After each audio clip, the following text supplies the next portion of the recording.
Kitab Yesar pasal 60.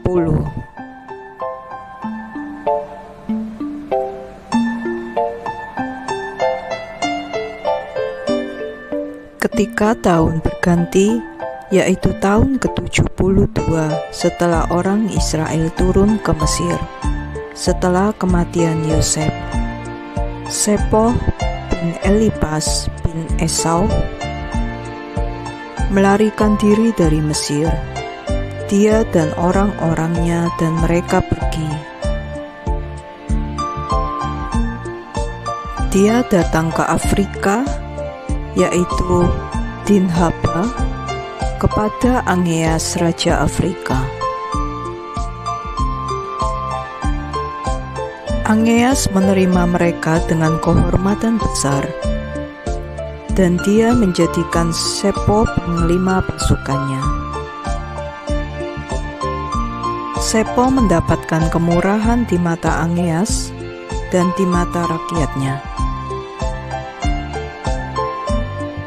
Sepoh menjadi panglima pasukan Angeas, Raja Afrika, selama waktu yang lama. Sepoh membujuk Angeas Raja Afrika untuk mengumpulkan seluruh tentaranya untuk pergi dan berperang melawan orang Mesir dan dengan anak-anak Yakub, dan untuk membalaskan saudara-saudaranya kepada mereka. Namun Angeas tidak mau mendengarkan Sepoh untuk melakukan hal ini. Karena Angeas tahu kekuatan anak-anak Yakub dan apa yang telah mereka perbuat kepada tentaranya dalam peperangannya melawan Bani Esau.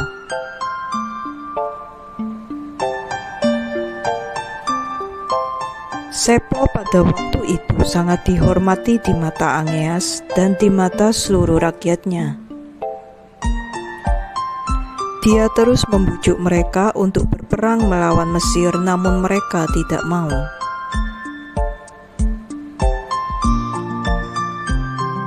Dan terjadilah pada waktu itu, di negeri Kitim, ada seorang laki-laki di kota Pusimna yang bernama Usu. Dia berubah menjadi didewakan oleh Bani Kitim.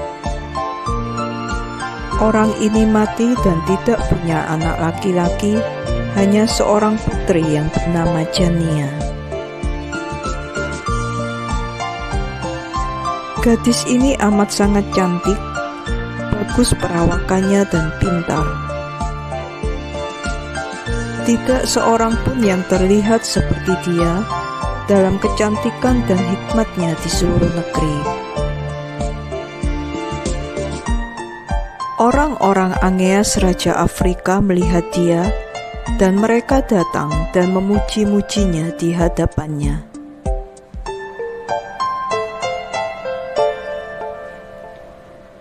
Angeas mengirim pesan kepada Bani Kitim dan memohon untuk membawa dia kepadanya sebagai istri.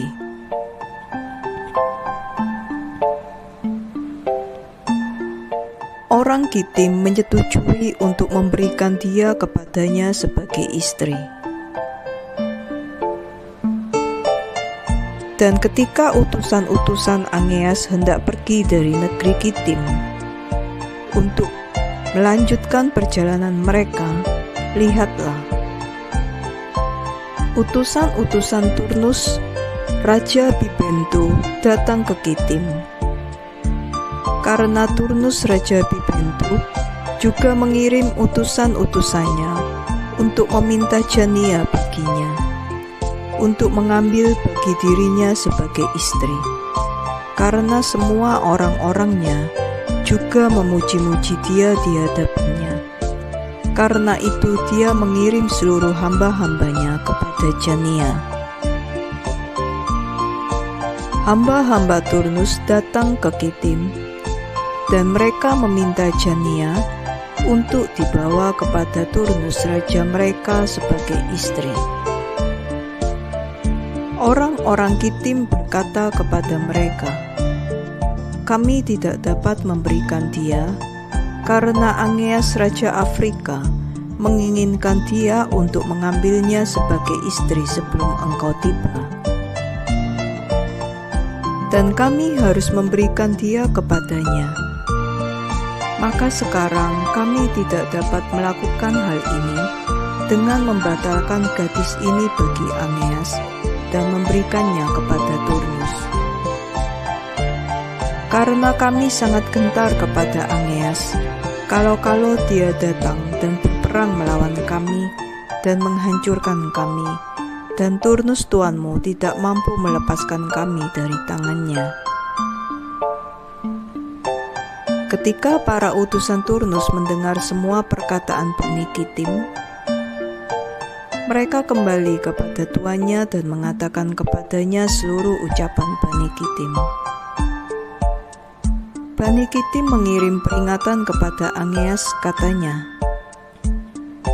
"Lihatlah, Turnus telah mengirim pesan kepada Jania untuk mengambil dia sebagai istri, dan beginilah kami telah menjawab dia. Kami mendengar bahwa dia telah mengumpulkan seluruh tentaranya untuk pergi berperang melawan engkau, dan dia bermaksud untuk melintasi jalan Sardunia untuk berperang melawan saudaramu Lusus, dan setelah itu dia akan datang untuk berperang melawan engkau." Aeneas mendengar perkataan Bani Kitim yang dikirimkan kepadanya melalui sebuah pesan. Amarahnya menyala-nyala, dan dia bangkit dan mengumpulkan seluruh tentaranya dan pergi melalui pulau-pulau di laut jalan ke Sardunia kepada saudaranya Lucius, Raja Sardunia.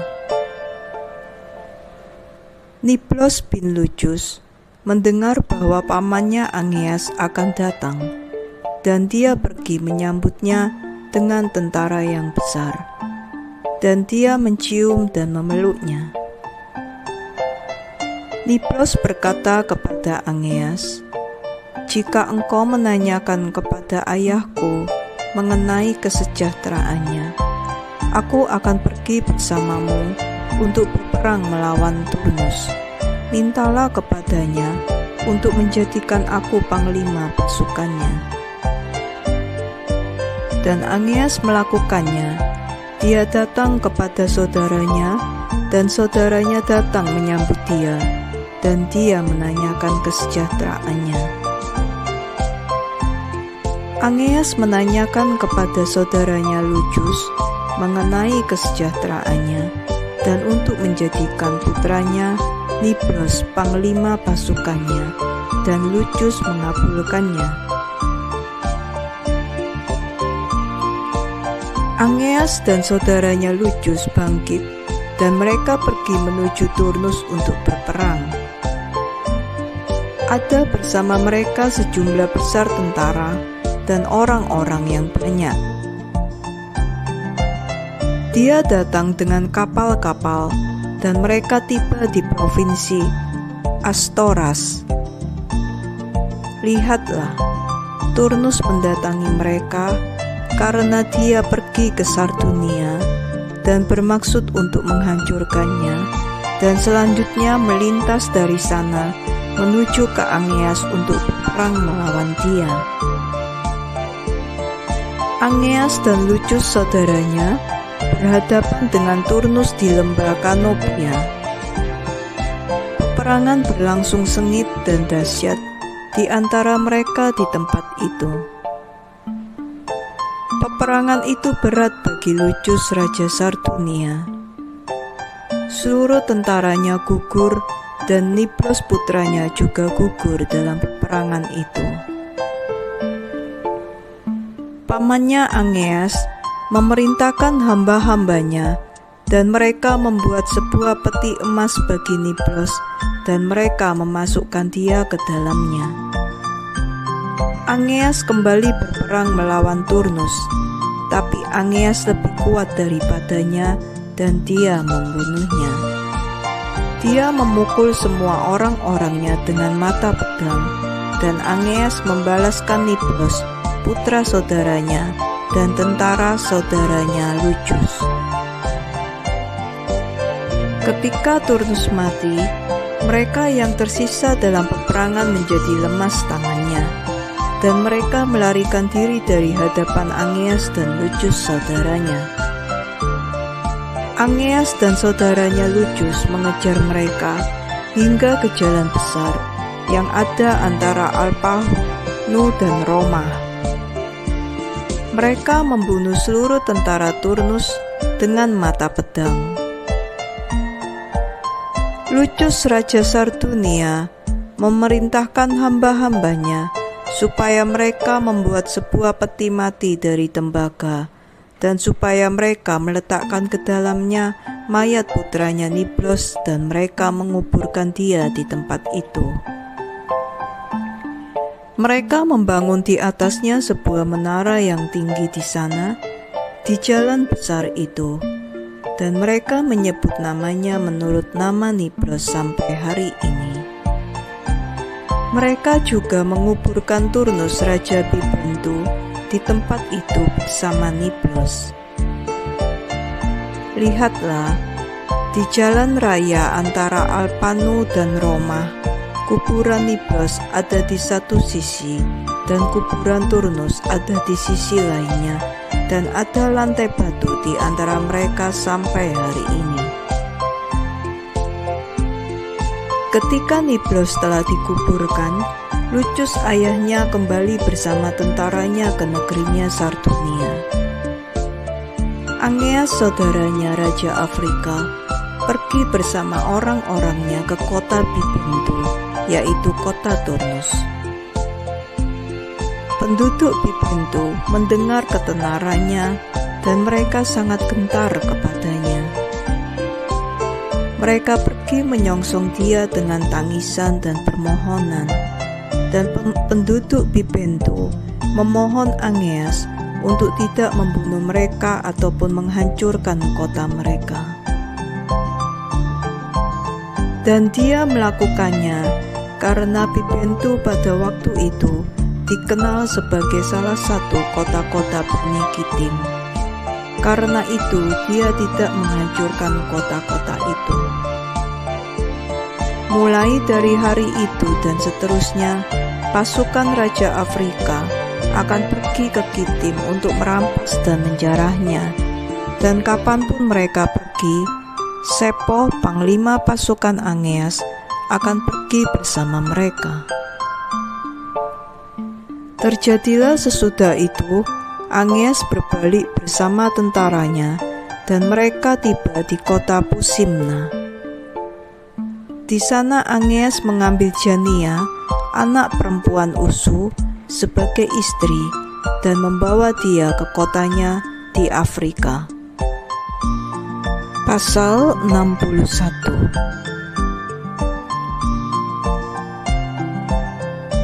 Dan terjadilah pada waktu itu, Paro Raja Mesir memerintahkan seluruh rakyatnya untuk membangun baginya sebuah istana yang kuat di Mesir.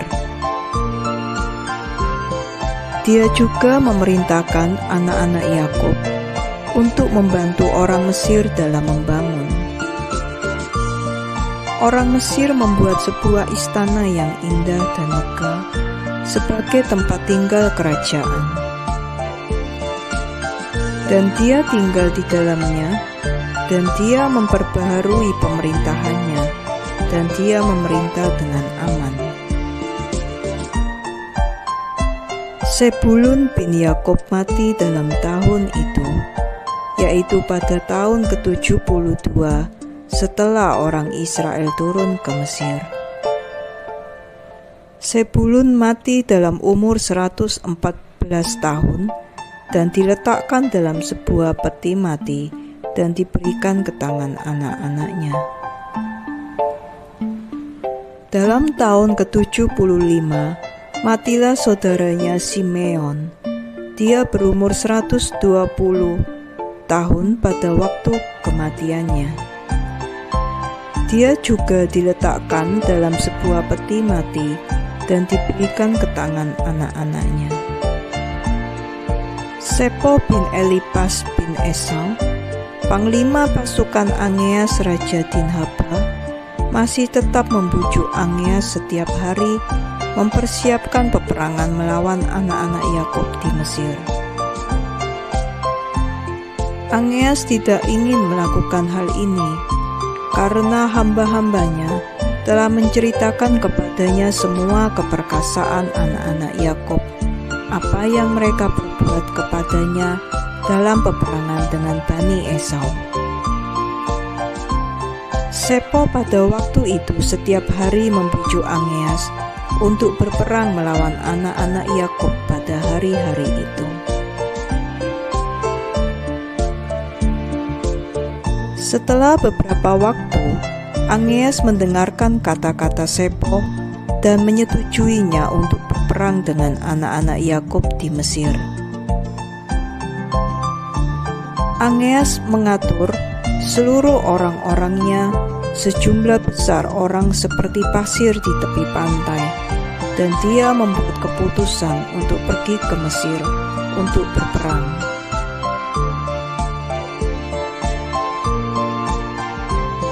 Di antara hamba-hamba Angeas, ada seorang pemuda berumur 15 tahun. Bileam bin Beor namanya, dan pemuda ini sangat berhikmat dan memahami ilmu sihir. Angeas berkata kepada Bileam, "Tenunglah bagi kami, aku mohon, dengan ilmu sihir, supaya kami tahu siapa yang akan menang dalam peperangan yang sedang kita jalankan ini." Bileam memerintahkan supaya mereka membawakan baginya lilin, dan dia membuat dirinya keserupaan dari kereta-kereta dan penunggang kuda mewakili tentara Angeas dan tentara Mesir. Dia menaruhnya dengan tipu daya di dalam air yang sudah dipersiapkan sebelumnya. Dia mengambil di tangannya ranting pohon murat, dan dia menjalankan tipu dayanya. Dia menyatukan mereka di air, dan di sana muncullah kepadanya di air bayangan yang menyerupai pasukan Angeas, gugur di hadapan bayangan yang menyerupai orang Mesir dan anak-anak Yakub. Bileam mengatakan hal ini kepada Angeas. Angeas putus asa dan tidak mempersenjatai dirinya untuk turun ke Mesir untuk berperang, dan dia tetap tinggal di kotanya. Ketika Sepo bin Elipas melihat bahwa Angeas patah semangat untuk pergi berperang melawan orang Mesir, Sepo melarikan diri dari Angeas di Afrika, dan dia pergi dan menuju Kitim. Semua orang Kitim menerimanya dengan kehormatan besar. Mereka menyewanya untuk bertempur dalam peperangan mereka sepanjang waktu. Dan Sepo menjadi sangat kaya pada waktu itu. Pasukan Raja Afrika masih bergerak kemana-mana pada waktu itu. Maka Bani Kitim berkumpul dan pergi ke gunung Cuktisia, karena pasukan Angeas, Raja Afrika, bergerak mendekati mereka. Pada suatu hari, Sepo kehilangan seekor sapi muda, dan dia pergi mencarinya. Dan dia mendengar suara melengu di sekitar pegunungan. Sepo pergi, dan dia memandang, dan lihatlah, ada sebuah gua besar di kaki gunung, dan ada sebuah batu besar di mulut pintu gua. Sepo memecahkan batu itu, dan dia masuk ke dalam gua, dan dia mengamat-amati, dan lihatlah, seekor binatang besar sedang memangsa lembu itu. Dari tengah ke atas badannya menyerupai manusia, dan dari tengah ke bawah badannya menyerupai binatang. Sepo bangkit melawan binatang itu dan membunuhnya dengan pedangnya. Penduduk Kitim mendengar hal ini, dan mereka amat sangat bersukacita. Mereka berkata, "Apa yang harus kita perbuat bagi orang ini yang telah membunuh binatang yang memangsa ternak kita?"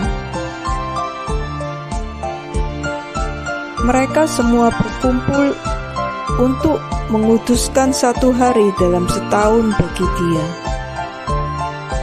Mereka menyebut namanya Sepo sesuai namanya, dan mereka mempersembahkan kepadanya persembahan curahan tahun demi tahun pada hari itu, dan mereka membawa kepadanya hadiah-hadiah.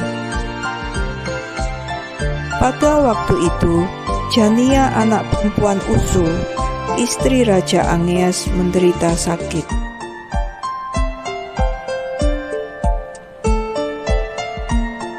Penyakitnya sangat buruk dirasakan oleh Angeas dan para perwiranya.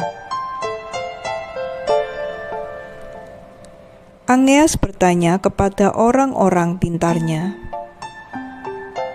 "Apa yang harus aku perbuat kepada Jania? Dan bagaimana aku harus menyembuhkan dia dari sakitnya?" Dan orang-orang pintarnya berkata kepadanya, "Karena udara di negeri kita tidak seperti udara di negeri Kitim, dan air kita tidak seperti air mereka. Karena inilah ratu menjadi sakit. Karena perubahan udara dan air dia menjadi sakit, juga karena di negerinya dia hanya meminum air yang berasal dari Purma, yang dialirkan nenek moyangnya melalui jembatan." Angeas memerintahkan hamba-hambanya, dan mereka membawakan baginya air dalam bejana-bejana dari Purna di Kitim. Mereka menimbang air itu dengan semua air yang ada di negeri Afrika, dan mereka mendapati bahwa air itu lebih ringan dari air di Afrika. Angeas melihat hal ini, dan dia memerintahkan seluruh perwiranya untuk mengumpulkan ribuan dan puluhan ribu pemahat batu, dan mereka memahat batu dalam jumlah tidak terhitung. Para tukang bangunan datang, dan mereka membangun jembatan yang amat sangat kuat. Dan mereka mengalirkan mata air dari negeri Kitim ke Afrika, dan air itu bagi Ratu Jania dan bagi semua keperluannya, untuk diminum dan memasak, untuk mencuci dan untuk mandi, juga untuk mengairi segala benih yang daripadanya makanan dapat diperoleh, dan seluruh buah-buahan di tanah. Raja memerintahkan supaya mereka membawa tanah dari Kitim dalam kapal-kapal besar, dan mereka juga membawa batu-batu untuk membangunnya. Para tukang bangunan mendirikan istana-istana bagi Ratu Jania, dan ratu menjadi sembuh dari penyakitnya. Pada pergantian tahun, pasukan tentara Afrika masih terus datang ke negeri Kitim untuk menjara seperti biasanya. Sepo bin Elipas mendengar laporan mereka, dan dia memberi perintah mengenai mereka, dan dia berperang melawannya. Mereka melarikan diri dari hadapannya, dan dia membebaskan negeri Kitim dari mereka. Bani Kitim melihat kegagah beranian Sepo, dan Bani Kitim memutuskan mengangkat Sepo menjadi raja atas mereka. Dan dia menjadi raja atas mereka, dan sementara dia memerintah, mereka pergi untuk menaklukkan Bani Tubal dan semua pulau-pulau di sekitarnya. Raja mereka, Sepo, pergi sebagai kepala mereka, dan mereka berperang dengan Tubal dan pulau-pulau dan menaklukkan mereka. Ketika mereka kembali dari peperangan, mereka memperbaharui pemerintahan baginya. Mereka membangun baginya sebuah istana yang sangat besar untuk tempat tinggal kerajaannya dan tempat duduknya. Mereka membuat sebuah tahta yang besar bagi dia. Sepo memerintah atas seluruh negeri Kitim dan atas negeri Italia selama 50 tahun. Pasal 62.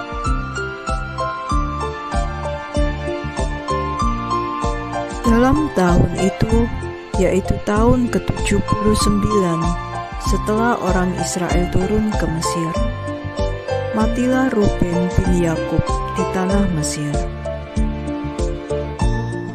Ruben berumur 125 tahun ketika dia mati. Mereka meletakkannya dalam sebuah peti mati, dan dia diserahkan ke tangan anak-anaknya. Dalam tahun ke-80, matilah saudaranya Dan. Dia berumur 120 tahun pada waktu mati, dan dia juga diletakkan dalam sebuah peti mati dan diserahkan ke tangan anak-anaknya. Dalam tahun itu, matilah Kusam Raja Edom, dan sesudah dia memerintahlah Hadad bin Bedad selama 35 tahun. Dalam tahun ke-81, matilah Isakar bin Yakub di Mesir, dan Isakar berumur 122 tahun pada saat kematiannya. Dia diletakkan dalam sebuah peti mati di Mesir dan diserahkan ke tangan anak-anaknya. Dalam tahun ke-82, matilah Aser saudaranya. Dia berusia 123 tahun pada saat kematiannya. Dia ditempatkan dalam sebuah peti mati di Mesir dan diserahkan ke tangan anak-anaknya. Dalam tahun ke-83, matilah Gad. Dia berusia 125 tahun pada waktu kematiannya. Dia diletakkan dalam sebuah peti mati di Mesir dan diserahkan ke tangan anak-anaknya. Dan terjadilah dalam tahun ke-84, yaitu tahun ke-50 pemerintahan Hadad bin Bedad, Raja Edom, Hadad mengumpulkan seluruh Bani Esau, dan dia menyiapkan seluruh tentaranya, kira-kira 400.000 orang, dan dia mengarahkan langkahnya ke negeri Moab. Dia pergi untuk berperang melawan Moab, dan untuk membuat mereka memberikan upeti kepadanya. Bani Moab mendengar hal ini, dan mereka sangat takut. Mereka mengirim pesan kepada Bani Midian untuk membantu mereka dalam peperangan melawan Hadad bin Bedad, Raja Edom.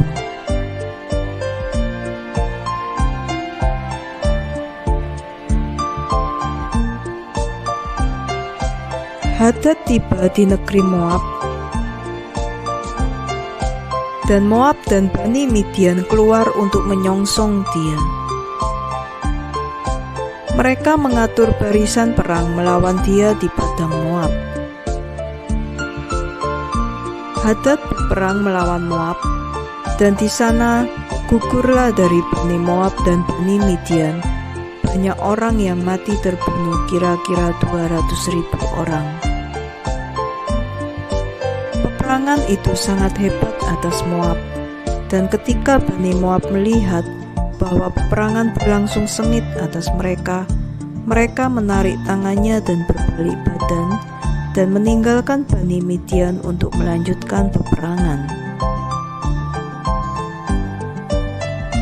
Bani Midian tidak mengetahui maksud orang Moab, namun mereka menguatkan diri dalam peperangan dan berperang dengan Hadad dan seluruh pasukannya. Seluruh orang Midian gugur di hadapannya. Hadad memukul seluruh orang Midian dengan pukulan yang dahsyat, dan dia membunuh mereka dengan mata pedang. Dia tidak menyisakan seorang pun dari mereka yang datang membantu orang Moab.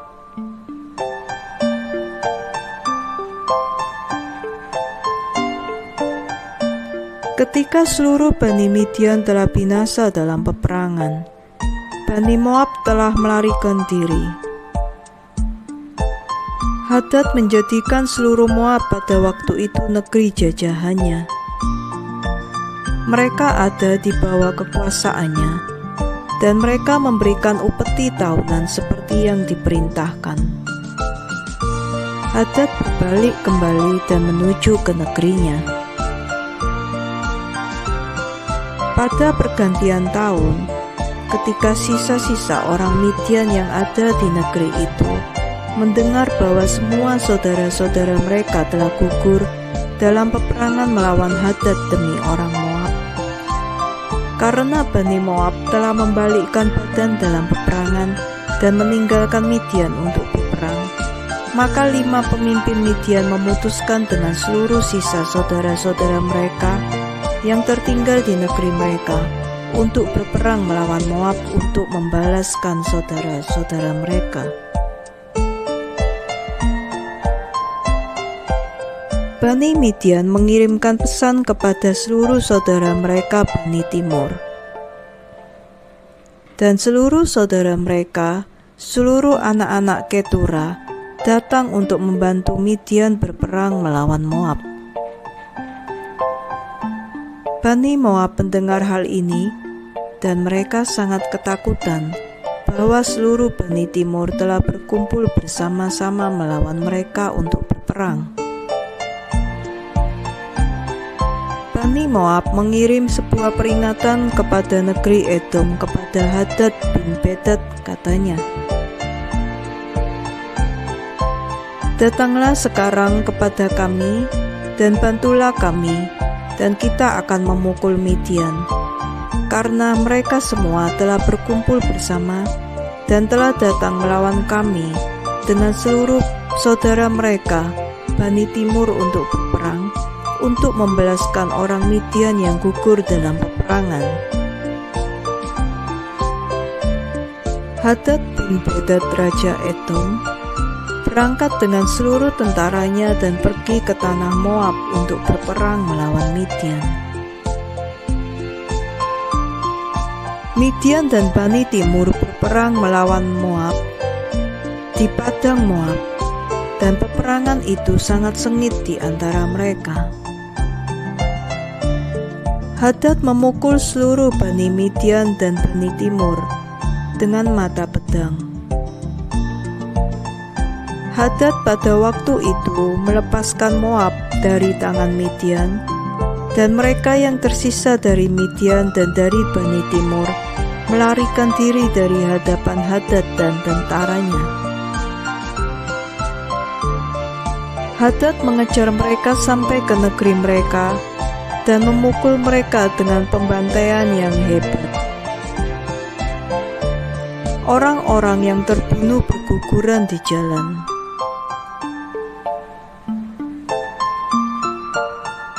Hadad membebaskan Moab dari tangan Midian, karena seluruh Bani Midian telah gugur oleh mata pedang, dan Hadad berbalik dan menuju ke negerinya. Mulai dari hari itu dan seterusnya, Bani Midian membenci Bani Moab, karena mereka telah gugur dalam peperangan membela mereka. Ada permusuhan yang besar dan kuat di antara mereka sepanjang masa. Semua orang Midian yang dijumpai di jalan negeri Moab binasa oleh pedang Moab. Dan semua orang Moab yang dijumpai di jalan negeri Midian binasa oleh pedang Midian. Demikianlah diperbuat Midian kepada Moab, dan Moab kepada Midian untuk waktu yang lama. Dan terjadilah pada waktu itu, Yehuda bin Yakub mati di Mesir dalam tahun ke-86 setelah Yakub turun ke Mesir.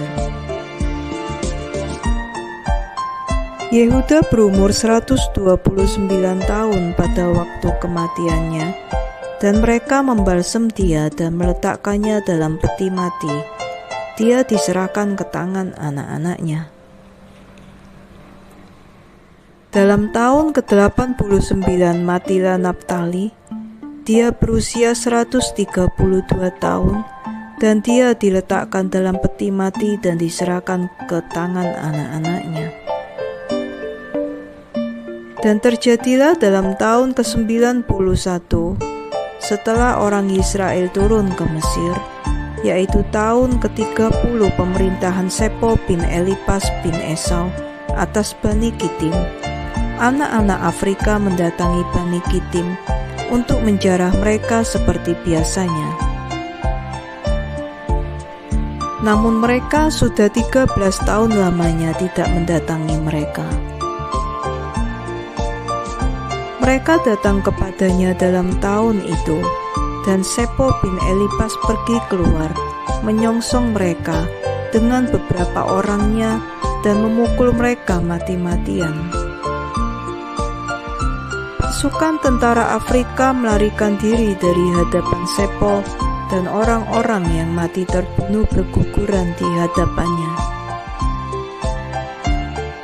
Sepo dan orang-orangnya mengejar mereka, terus maju dan memukul mereka hingga mereka telah dekat ke Afrika. Angeas Raja Afrika mendengar apa yang telah diperbuat Sepo, dan itu amat sangat menyakitkan hatinya. Angeas gentar kepada Sepo sepanjang masa.